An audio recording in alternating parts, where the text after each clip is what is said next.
ओम शांति।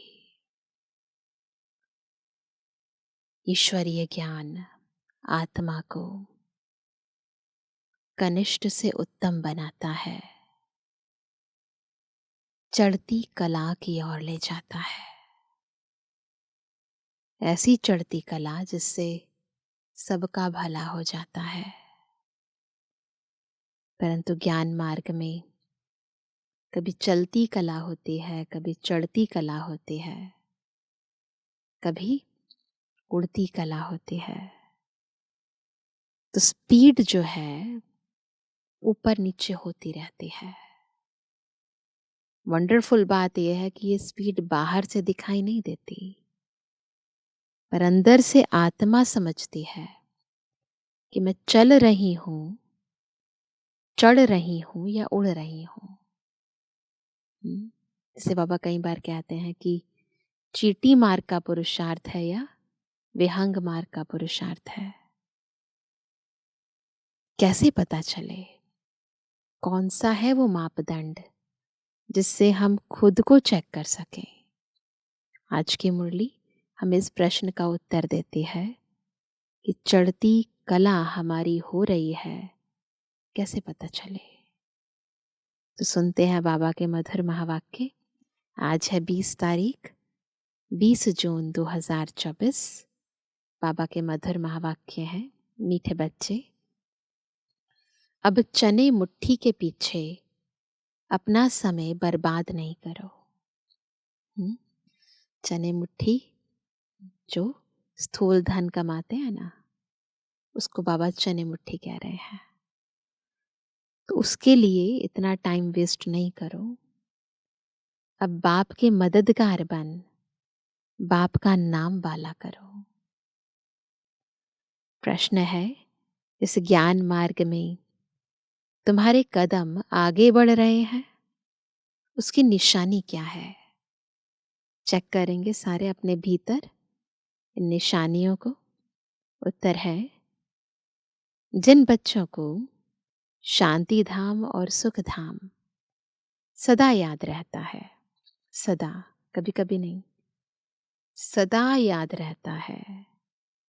याद के समय बुद्धि कहाँ पर भी भटकती नहीं है।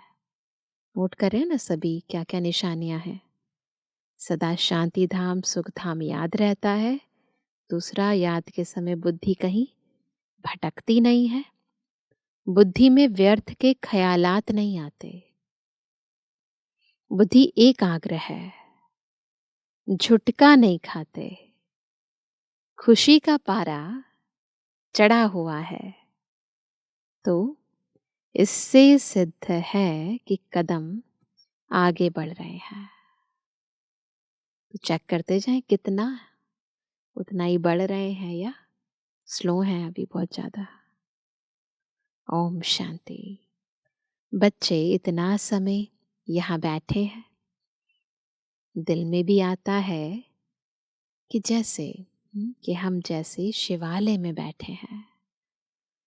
बाबा के साथ मधुबन में बैठना बिल्कुल जैसे शिवालय में बैठे हैं, बाबा के घर में बैठे हैं। शिव बाबा भी याद आ जाता है, स्वर्ग भी याद आ जाता है। याद से ही सुख मिलता है। यह भी बुद्धि में याद रहे, हम शिवालय में बैठे हैं तो भी खुशी होगी। क्या याद रहे हम कहाँ बैठे हैं? बाबा के घर, तो भी बहुत खुशी होगी। जाना तो आखिरीन सभी को शिवालय में है, जाना है ना ऊपर शांति धाम में। कोई को बैठ नहीं जाना है। वास्तव में शांति धाम को भी शिवालय कहेंगे, सुख धाम को भी शिवालय कहेंगे। वहां भी हम बाबा के साथ बैठते हैं, बाबा का घर है, हमारा घर है। सुख धाम भी बाबा ने स्थापन किया है, तो वो भी तो शिवालय है ना। दोनों स्थापन करते हैं। तो बाबा कहते हैं तुम बच्चों को याद भी दोनों को करना है। वह शिवालय है शांति के लिए और वह शिवालय है सुख के लिए। देखो क्या वंडरफुल बाबा ने हमारे स्थान बनाए हैं। यह है दुख धाम। अभी तुम संगम पर बैठे हो। शांति धाम और सुख धाम के सिवाय और किसकी भी याद नहीं होनी चाहिए, और मतलब दुख धाम की याद नहीं होनी चाहिए। भल कहाँ भी बैठे हो, कहाँ भी दुनिया में स्थूल रूप से कहाँ भी बैठे हो, धंधे आदि में बैठे हो, तो भी बुद्धि में दोनों शिवालय याद आने चाहिए। दुख धाम भूल जाना है। बच्चे जानते हैं यह वैश्यालय, दुख धाम अब खत्म हो जाना है। यहाँ बैठे तुम बच्चों को झुटका आदि भी नहीं आना चाहिए। आता है झुटका? बहुतों की बुद्धि कहाँ कहाँ और तरफ चली जाती है। माया के विघ्न पड़ते हैं। तुम बच्चों को बाप घड़ी घड़ी कहते हैं। क्या कहते हैं बाबा? बच्चे मन मना भव। भिन्न भिन्न प्रकार की युक्तियां भी बतलाते हैं। यहाँ बैठे हो, बुद्धि में ये याद करो कि हम पहले शांति धाम शिवालय में जाएंगे, फिर सुख धाम में आएंगे। बिल्कुल जैसे जैसे बाबा बोलते जा रहे हैं, हमारी बुद्धि भी ऊपर शिवालय शांति धाम में, फिर नीचे सुख धाम में। ऐसा याद करने से पाप कटते जाएंगे। कितना सहज है उपाय पाप कटने का। काट सकते हैं ना। बार बार बुद्धि को ऊपर ले जाओ, फिर नीचे आ जाओ। जितना तुम याद करते हो उतना कदम बढ़ाते हो, आगे बढ़ते जाते हैं, अपनी मंजिल के समीप आते जाते हैं। यहाँ और कोई ख्यालात में नहीं बैठना चाहिए, नहीं तो तुम औरों को नुकसान पहुंचाते हो। हमारी बुद्धि इधर उधर जा रही होगी तो विघ्न डालेगी ना, योग युक्त वातावरण बनने नहीं देगी और आत्माओं को भी प्रभावित करेगी। फायदे के बदले और ही नुकसान करते हो। आगे जब बैठते थे पहले बाबा के टाइम पर, तो सामने कोई को जांच करने के लिए बिठाया जाता था। कौन झुटका खाते हैं, कौन आंखें बंद कर बैठते हैं। तो बाबा तो देखो कितना स्ट्रिक्ट थे, तो बड़ा खबरदार रहते थे। बाप भी देखते थे इनका बुद्धि योग कहाँ भटकता है क्या, या झुटका खाते हैं क्या। ऐसे भी बहुत आते हैं जो कुछ भी समझते नहीं हैं। ब्राह्मणियां ले आती हैं शिव बाबा के आगे, बच्चे बड़े अच्छे होने चाहिए, जो गफलत में नहीं रहे, क्योंकि यह कोई ऑर्डिनरी टीचर नहीं। जो बाबा के सामने बैठते हैं बच्चे, ऐसे नहीं रहे जो गफलत करते हो, गलतियां करते हो, क्योंकि बाबा ऑर्डिनरी टीचर नहीं है। तो बाबा के आगे अच्छे बच्चे होने चाहिए।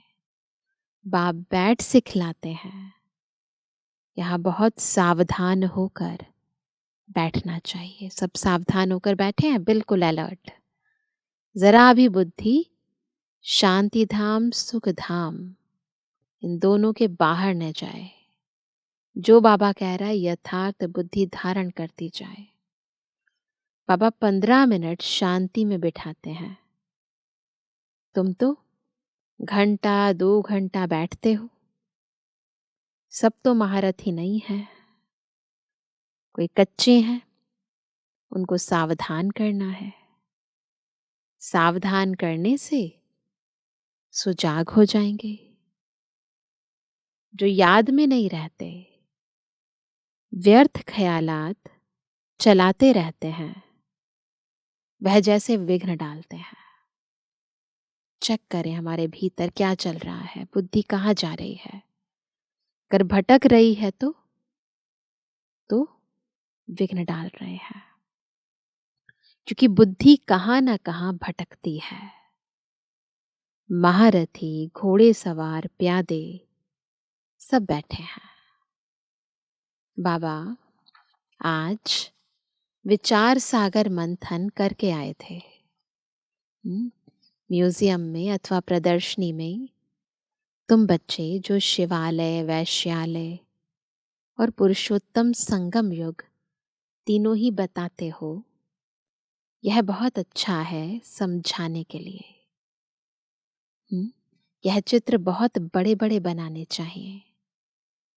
सबसे अच्छा बड़ा हॉल इनके लिए होना चाहिए, जो मनुष्यों की बुद्धि में झट बैठे। ना क्या क्या? शिवालय, वैश्यालय और पुरुषोत्तम संगम युग। बच्चों का विचार चलना चाहिए कि इसमें हम इम्प्रूवमेंट कैसे लाएं।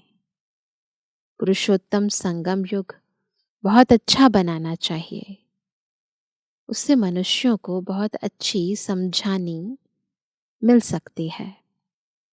तपस्या में भी तुम 5-6 को बिठाते हो, परंतु नहीं, 10-15 को तपस्या में बिठाना चाहिए। जो चित्र बनाया है ना, तो बाबा कहते 5-6 नहीं, 10-15 को बिठाओ। देखो बाबा हर चीज के लिए कैसे गाइडेंस देते हैं। बड़े बड़े चित्र बनाकर क्लियर अक्षर में लिखना चाहिए। तुम इतना समझाते हो, फिर भी समझते थोड़ी है। तुम मेहनत करते हो समझाने के लिए, पत्थर बुद्धि है ना, अब हर एक की बुद्धि में तो नहीं बैठेगा ना। तो जितना हो सके अच्छी रीति समझाना चाहिए। जो सर्विस में रहते हैं उन्हों को सर्विस बढ़ाने का ख्याल करना है। प्रोजेक्टर प्रदर्शनी में इतना मज़ा नहीं है जितना म्यूजियम में। प्रोजेक्टर से तो कुछ भी समझते नहीं। सबसे अच्छा है म्यूजियम, भल छोटा हो।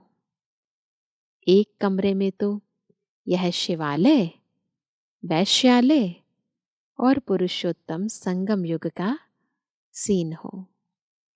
समझाने में बड़ा विशाल बुद्धि चाहिए।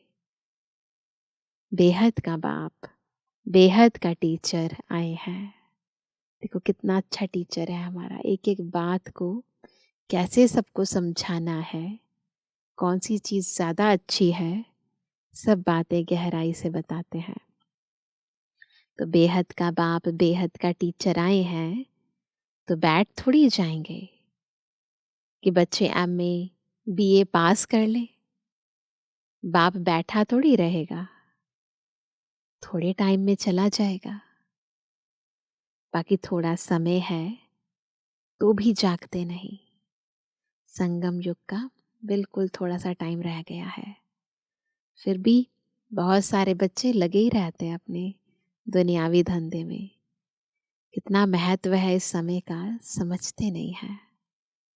अच्छी अच्छी जो बच्चियां होंगी वह कहेंगी कि इन 400-500 रुपयों के लिए क्यों हम मुफ्त अपना टाइम बर्बाद करें। पहले होते थे 400-500 रुपये तनख्वाह, अब तो लाखों में होती है तनख्वाह भी। लेकिन फिर भी जो कमाई शिव बाबा हमसे करा रहे हैं उसके कंपैरिजन में तो ये कुछ भी नहीं है। फिर शिवालय में हम क्या पद पाएंगे?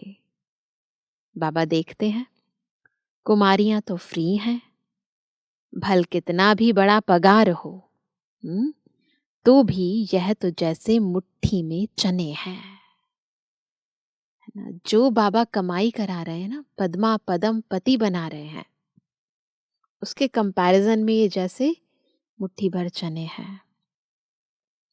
ये सब खलास हो जाएंगे, कुछ भी रहेगा नहीं। बाप चने मुट्ठी अब छुड़ाने आए हैं। पकड़े रखते हैं चने मुट्ठी को, है ना। बाबा इन्हें छुड़ाने आए हैं, परंतु छोड़ते ही नहीं है, कस के पकड़ा हुआ है। उसमें है चने मुट्ठी, इसमें है विश्व की बादशाही। तो क्या लेंगे, चने मुट्ठी या विश्व की बादशाही? पलड़े में एक तरफ चने मुट्ठी पड़े हैं, दूसरी तरफ विश्व की बादशाही। क्या लेंगे? हाँ, वह तो पाई पैसे के चने हैं, उनके पिछाड़ी कितना हैरान होते हैं, है ना। कितना माथा खराब करते हैं, कितना टाइम लगाते हैं। कुमारियां तो फ्री हैं, वह पढ़ाई तो पाई पैसे की है। उनको छोड़ यह नॉलेज पढ़ते रहें तो दिमाग भी खुले। ऐसी छोटी छोटी बच्चियां बड़ों बड़ों को बैठ नॉलेज दे। बाप आए हैं शिवालय स्थापन करने। यह तो जानते हैं कि यहाँ का सब कुछ मिट्टी में मिल जाना है।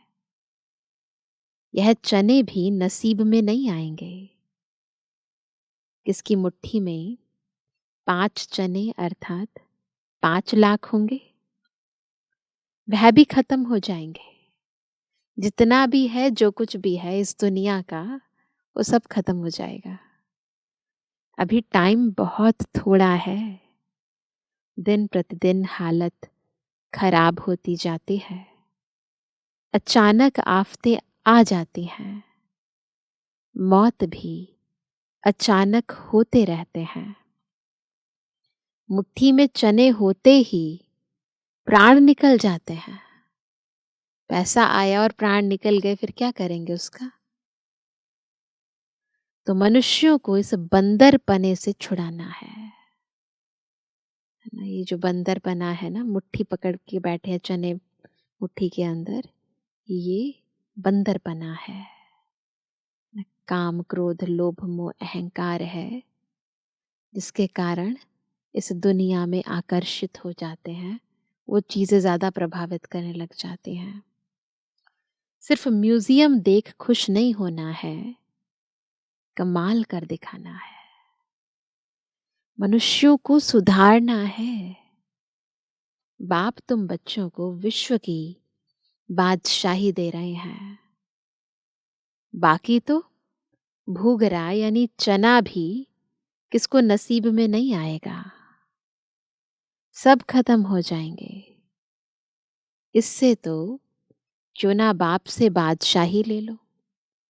पहले से ही बाबा बता रहे हैं क्या होने वाला है, फिर समझ जाओ किसमें फायदा है किसमें नुकसान है, क्या रहेगा क्या खत्म हो जाएगा। कोई तकलीफ की बात नहीं, सिर्फ बाप को याद करना है और स्वदर्शन चक्र फिराना है। भूगरों से यानी चनों से मुट्ठी खाली कर, जो बुद्धि में पैसे कमाने की लगी हुई है ना, इससे खाली करो बुद्धि को। हीरे जवाहरों से मुट्ठी भर कर जाना है। तो बुद्धि में क्या भरने हैं? हीरे जवाहर। कौन से? अविनाशी। बाप समझाते हैं, मीठे बच्चे, इन चने मुट्ठी के पिछाड़ी तुम अपना समय क्यों बर्बाद करते हो? हाँ, कोई बुजुर्ग है, बाल बच्चे बहुत हैं, तो उनको संभालना होता है। कुमारियों के लिए तो बहुत सहज है, कोई रिस्पॉन्सिबिलिटी नहीं है। कोई भी आए तो उनको समझाओ कि बाप हमको यह बादशाही देते हैं, तो बादशाही लेनी चाहिए ना। अभी तुम्हारी मुट्ठी, कौन सी मुट्ठी? बुद्धि रूपी मुट्ठी ना, हीरों से भर रही है, बाकी और तो सब विनाश हो जाएंगे। बाप समझाते हैं, तुमने 63 जन्म पाप किए हैं, बहुत पाप किए हैं, यही कमाइयां करी है ना हमने इतने जन्मों में। अब अविनाशी कमाई करने का टाइम आया है। दूसरा पाप है बाप और देवताओं की ग्लानि करना। विकारी भी बने हैं और गाली भी दिया है। क्या क्या किया हमने? ये दो मुख्य पाप किए हैं। एक तो देवताओं की और बाबा की ग्लानि करी, और दूसरा फिर पतित बने। बाप की कितनी ग्लानि की है। बाप बच्चों को बैठ समझाते हैं। आज मुख्य बाबा क्या समझा रहे हैं? बच्चे, टाइम नहीं गवाना चाहिए। ऐसे नहीं, बाबा हम याद नहीं कर सकते। बोलो, बाबा हम अपने को आत्मा याद नहीं कर सकते, अपने को भूल जाते हैं। देह अभिमान में आना गोया अपने को भूलना। खुद को भूल जाते हो तो अपने पिता को भी भूल जाते हो। अपने को आत्मा याद नहीं कर सकते तो बाप को फिर कैसे याद करेंगे? देह याद रहती है तो देह के संबंध याद रहते हैं ऑटोमेटिकली। आत्मा याद आएगी तो आत्मा का पिता याद आएगा ना। तो खुद को ही भूल जाते हैं। बहुत बड़ी मंजिल है, सहज भी बहुत है। मंजिल बड़ी भी है और इजी भी है। बाकी हाँ, माया का ऑपोजिशन होता है। मनुष्य गीता आदि भल पढ़ते हैं, परंतु अर्थ कुछ भी नहीं समझते। भारत की है ही मुख्य गीता। हर एक धर्म का अपना अपना एक शास्त्र है। जो धर्म स्थापन करने वाले हैं उनको सतगुरु नहीं कह सकते। यह बड़ी भूल है। सदगति नहीं दे सकते ना वो हमें, इसलिए उन्हें सतगुरु नहीं कह सकते। सतगुरु तो एक ही है। बाकी गुरु कहलाने वाले तो ढेर है। कहलाने वाले हैं केवल, प्रैक्टिकल में किसी को मुक्ति, जीवन मुक्ति देते नहीं हैं। कोई ने कारपेंटर का काम सिखाया, इंजीनियर का काम सिखाया, तो वह भी गुरु हो गया। हर एक सिखलाने वाला गुरु होता है। सतगुरु एक ही है। अब तुमको सतगुरु मिला है। वह सत्य बाप भी है तो सत्य टीचर भी है। इसलिए बच्चों को जास्ती गफलत नहीं करनी चाहिए। इतना बड़ा टीचर, इतना बड़ा सत्य गुरु मिला है तो इतनी ज्यादा गलतियां नहीं करनी चाहिए। यहाँ से अच्छी रीति रिफ्रेश होकर जाते हैं मधुबन से, फिर घर जाने से यहाँ का सब भूल जाते हैं। गर्भ जेल में बहुत सजाएं मिलती हैं, वहां तो गर्भ महल होता है। सतयुग में विकर्म कोई होता नहीं जो सजा खानी पड़े। यहाँ तुम बच्चे समझते हो हम बाप से सम्मुख पढ़ रहे हैं। मधुबन में फीलिंग आती है बाबा के सामने है। बाहर अपने घर में तो ऐसे नहीं कहेंगे, वहां समझेंगे भाई पढ़ाते हैं। यहाँ तो डायरेक्ट बाप के पास आए हैं। बाप बच्चों को अच्छी रीति समझाते हैं। बाप की और बच्चों की समझाने में फर्क हो जाता है। बाप बैठ बच्चों को सावधान करते हैं। बच्चे बच्चे कह समझाते हैं। तुम शिवालय और वैश्यालय को समझते हो। बेहद की बात है। ये कोई हद का शिवालय वैश्यालय नहीं है, ये बेहद की बात है। यह क्लियर कर दिखाओ तो मनुष्यों को कुछ मजा आए। जो वो बता रहे थे ना कि म्यूजियम में ऐसे ऐसे समझाओ, वहां तो ऐसे ही हंसी कुड़ी में समझाते हो। सीरियस हो समझाओ तो अच्छी रीति समझें। रहम करो अपने पर। क्या इस वैश्यालय में ही रहना है तो खुद पर रहम करो। बाबा के ख्यालात तो चलते हैं ना, कैसे कैसे समझाएं। बच्चे कितनी मेहनत करते हैं, फिर भी जैसे डिब्बी में ठिकरी, यानी कुछ नहीं समझे। हाँ हाँ करते जाते, बहुत अच्छा है। गांव में समझाना चाहिए, खुद नहीं समझते। साहूकार पैसे वाले लोग तो समझेंगे भी नहीं। हाँ हाँ करते हैं, अच्छा अच्छा करते हैं, ये भी कहते हैं गांव में समझाओ, लेकिन खुद नहीं समझते। बिल्कुल अटेंशन ही नहीं देंगे। बुद्धि में जब धन की चिंता रहेगी ना, कमाई की चिंता रहेगी, ये कमाना है वो कमाना है, तो फिर ईश्वरीय ज्ञान थोड़ी ना ठहरेगा। तो बाबा कहते हैं बिल्कुल अटेंशन नहीं देंगे, वह पिछाड़ी में आएंगे, फिर तो टू लेट हो जाएंगे। ना उनका धन काम में आएगा, न योग में रह सकेंगे। बाकी हाँ सुनेंगे तो प्रजा में आएंगे। गरीब बहुत ऊंच पद पा सकते हैं। तुम कन्याओं के पास क्या है? कन्या को गरीब कहा जाता है, क्योंकि बाप का वर्षा तो बच्चे को मिलता है। बाबा के टाइम की बात है, अब तो बच्चियों को भी मिलता है। बाकी कन्या दान दिया जाता है, तब विकार में जाती है। कहेंगे शादी करो तो पैसा देंगे ना, तो कन्यादान मिलेगा। पवित्र रहना है तो एक पाई भी नहीं देंगे। ऐसे है मनोवृत्ति, देखो कैसी है। तुम कोई से भी डरो मत, खुली रीति समझाना चाहिए, फुर्त होना चाहिए। तुम तो बिल्कुल सच कहते हो। यह है संगम युग। उस तरफ है संगम युग के एक तरफ क्या है? चने मुट्ठी, पुरानी दुनिया, दुनियावी प्राप्तियां। इस तरफ है हीरों की मुट्ठी। तो क्या करना है? अभी तुम क्या बन रहे हो? बंदर से मंदिर लायक बनते हो। जिनके हाथ में चने मुट्ठी है वो बंदर, जिनकी हीरो की मुट्ठी है वो है मंदिर लायक। पुरुषार्थ कर हीरे जैसा जन्म लेना चाहिए ना।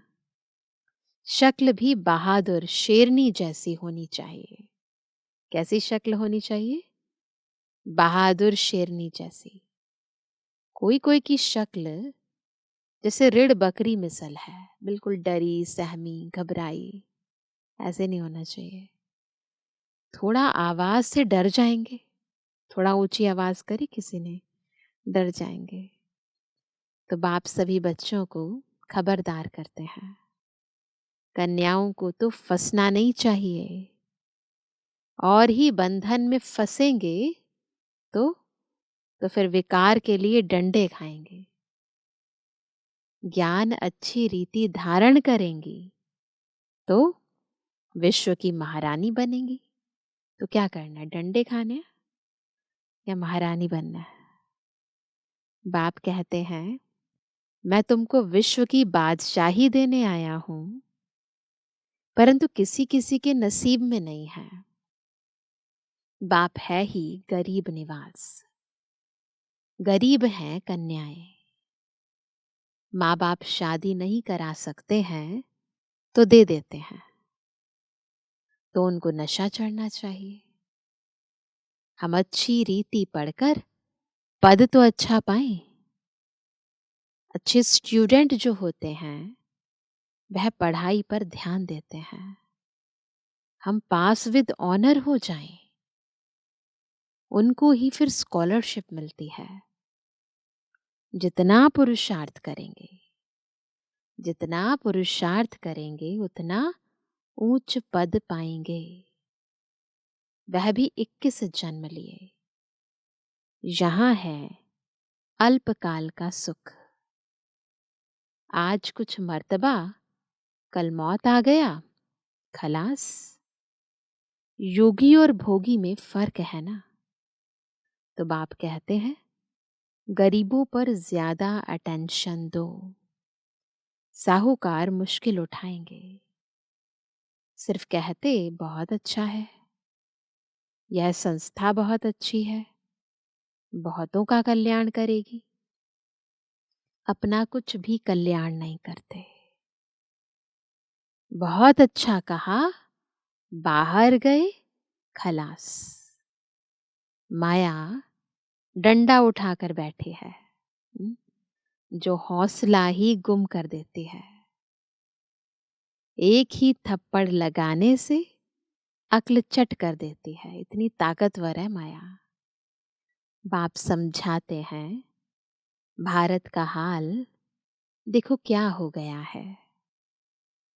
बच्चों ने ड्रामा को तो अच्छी रीति समझा है।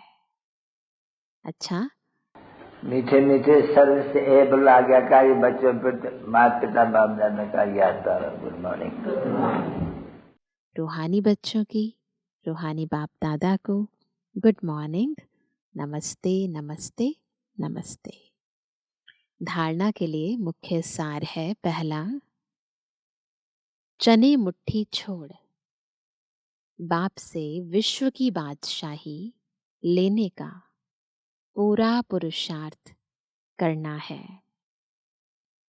किसी भी बात में डरना नहीं है। निडर बन बंधनों से मुक्त होना है। अपना समय सच्ची कमाई में सफल करना है। दूसरा, इस दुख धाम को भूल शिवालय अर्थात शांति धाम, सुख धाम को याद करना है। माया के विघ्नों को जान उनसे सावधान रहना है। वरदान है, गीता का पाठ पढ़ने और पढ़ाने वाले। गीता का पाठ पढ़ने और पढ़ाने वाले नष्टो मोहा स्मृति स्वरूप भावा। गीता का पाठ कौन सा है? पहला पाठ मैं कौन, है ना, और अंतिम पाठ नष्टो मोहा स्मृतिर्लब्धा। पहला पाठ पक्का हो गया तो आखिरी तक पहुंच जाओगे। तो गीता ज्ञान का पहला पाठ है, अशरीरी आत्मा बनो, और अंतिम पाठ है, नष्टो मोहा स्मृति स्वरूप बनो। पहला पाठ है विधि और अंतिम पाठ है विधि से सिद्धि। तो हर समय पहले स्वयं यह पाठ पढ़ो, क्या? मैं कौन, मैं आत्मा।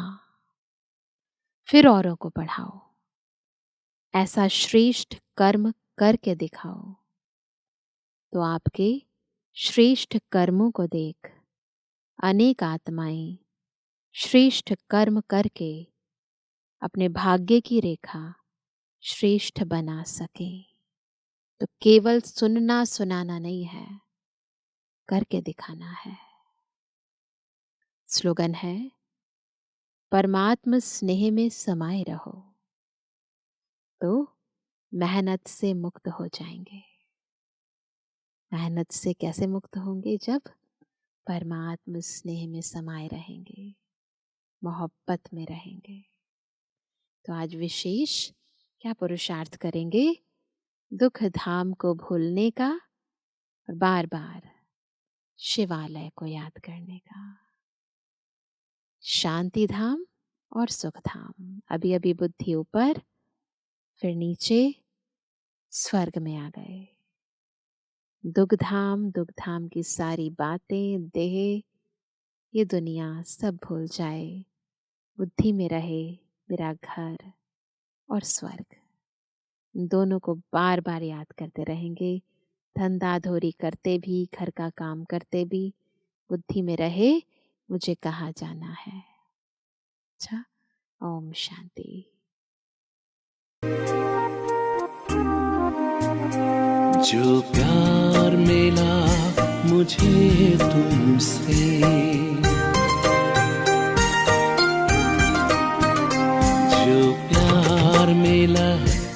मुझे तुमसे वर्णन करूं मैं कैसे मुख से। जो प्यार मिला मुझे तुमसे वर्णन करूं मैं कैसे मुख से। ये दिल जानता है बाबा, दिखता है जो नैनों के नूर से। जो प्यार मिला मुझे तुमसे।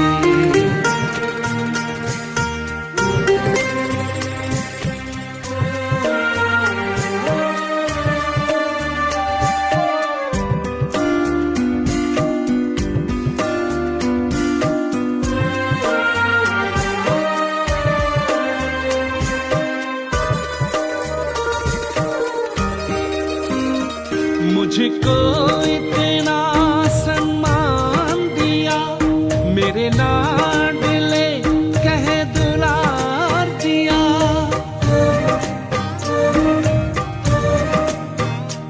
मुझको इतना सम्मान दिया, मेरे लाडले कह दुलार दिया।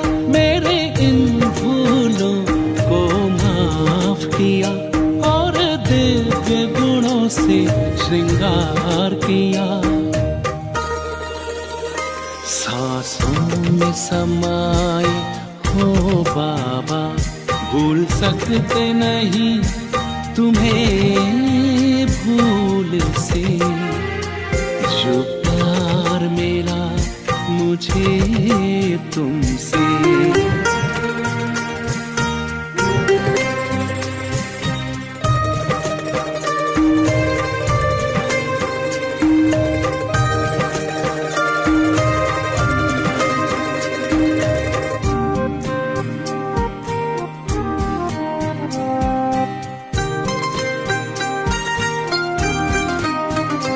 तन है यहाँ मेरा मन है वतन, उड़ता हूँ मैं अब बाबा के संग।